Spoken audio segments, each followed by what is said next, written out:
gracias. En primer lugar quisiera rectificar.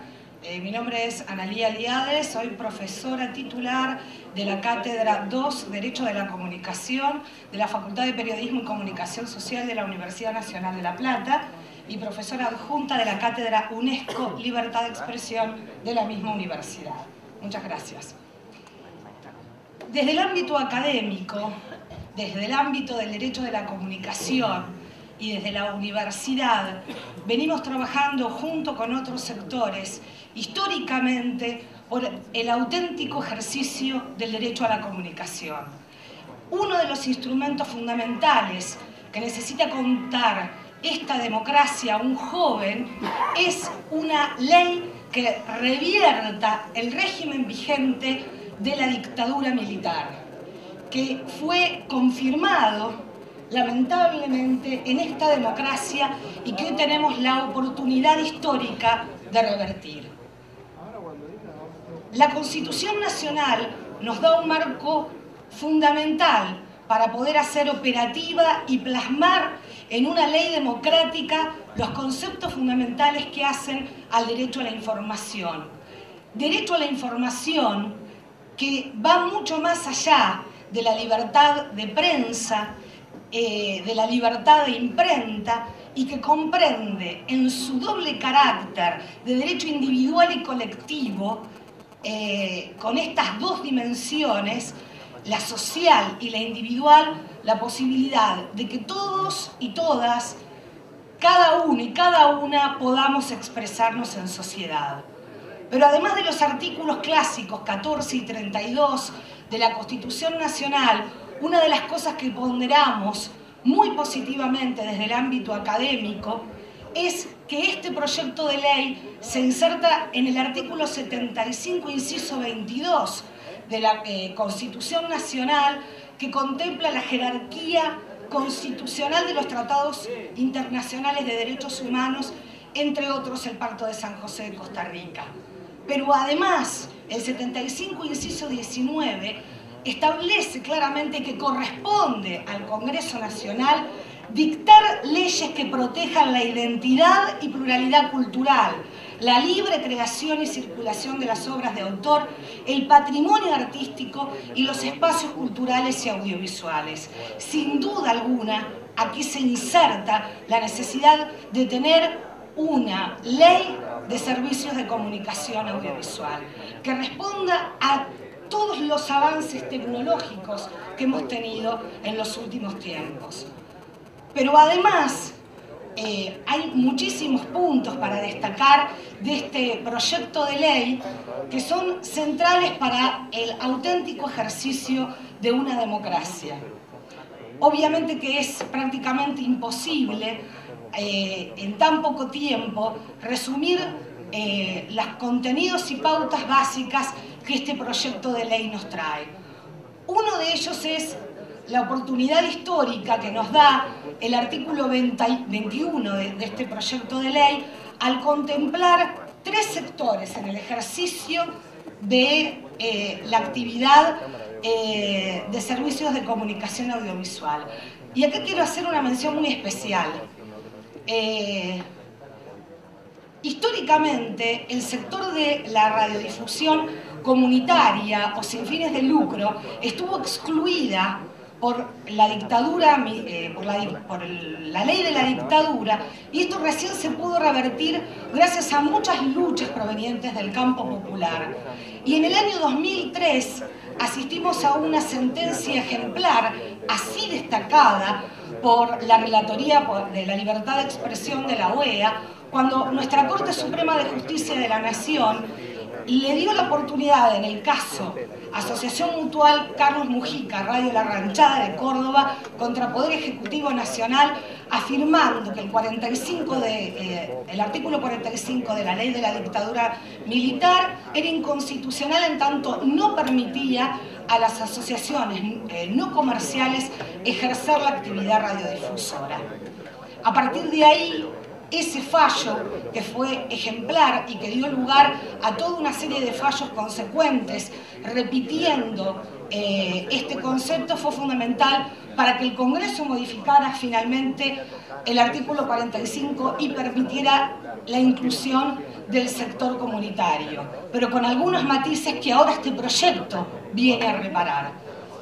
El artículo 21, una de las cuestiones que determina es la existencia de tres sectores: el público, el privado comercial y el privado sin fines de lucro. Esto amerita que también nos detengamos en todos los antecedentes que hay en el derecho comparado y en el ámbito del derecho internacional. También se inscribe en la Declaración de Principios de Ginebra de la Cumbre Mundial de la Sociedad de la Información, que nos ha advertido de la necesidad de fomentar la diversidad de regímenes de propiedad de los medios. Y en el derecho comparado entre múltiples leyes podemos nombrar la ley francesa del 30 de septiembre de 1986, que reconoce al sector público, al privado comercial y al privado asociativo no comercial.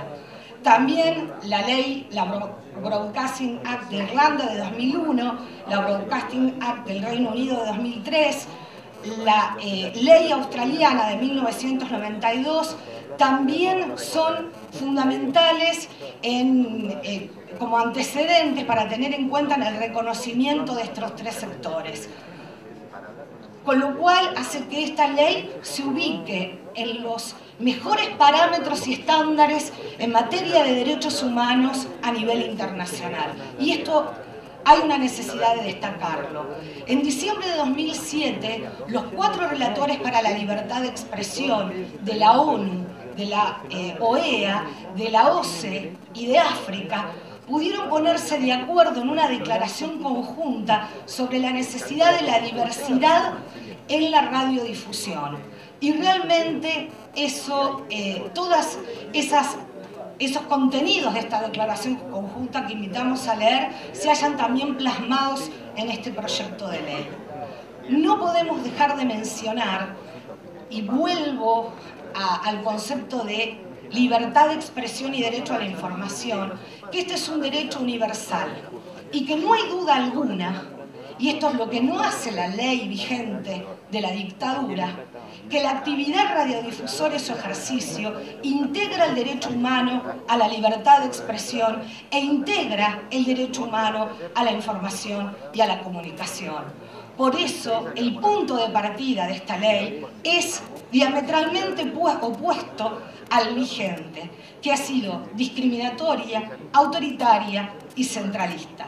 Por eso, no podemos ignorar todos los años de aportes desde el ámbito académico, pero también desde el campo popular, y también reconociendo todos los aportes de las pymes y del sector comercial, que también exigen una diversidad cultural para que haya un instrumento que viabilice estas voluntades y realmente las ponga en marcha.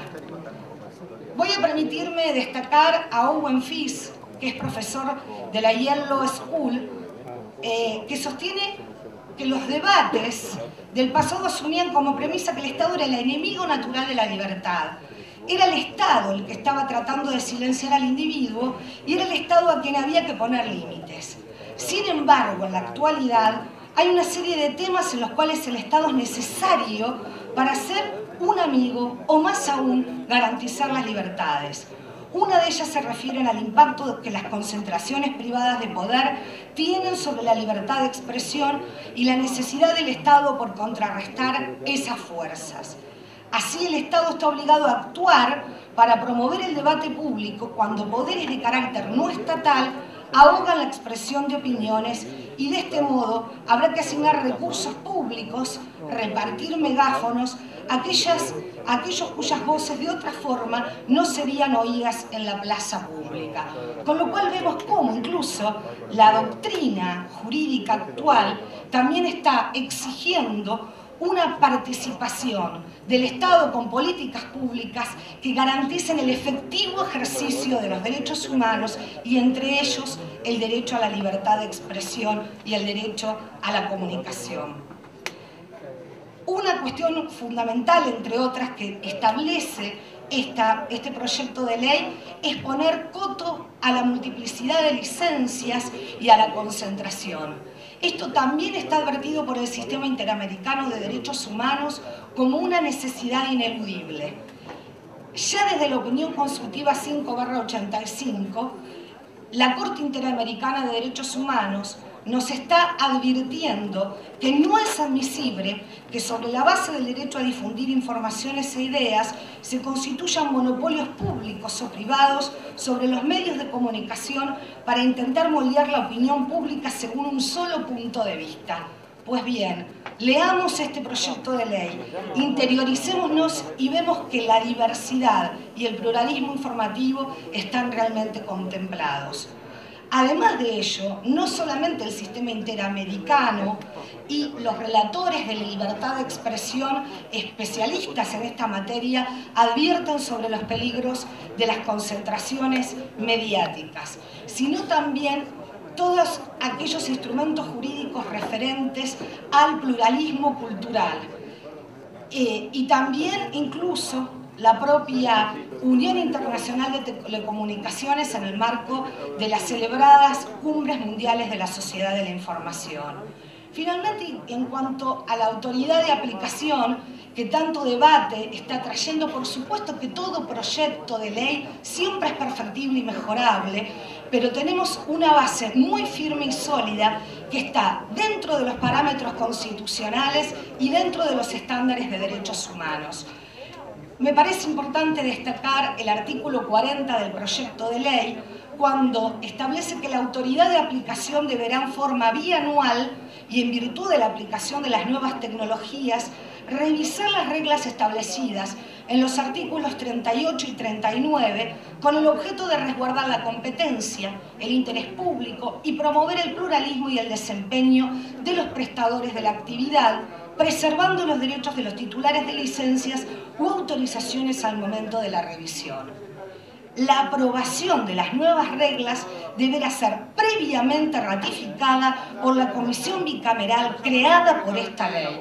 Este punto o párrafo infine me parece fundamental porque habla de la necesaria comunión de los distintos poderes del Estado, que son los que en definitiva también tienen que promover políticas públicas acordes a este contenido para el cumplimiento de la ley, y los antecedentes lo tenemos en la nota al pie, que es otra de las innovaciones legislativas que para los que estudiamos abogacía nos remite al Código de Vélez, a cuyas notas hasta el día de hoy recurrimos para entender el espíritu del legislador.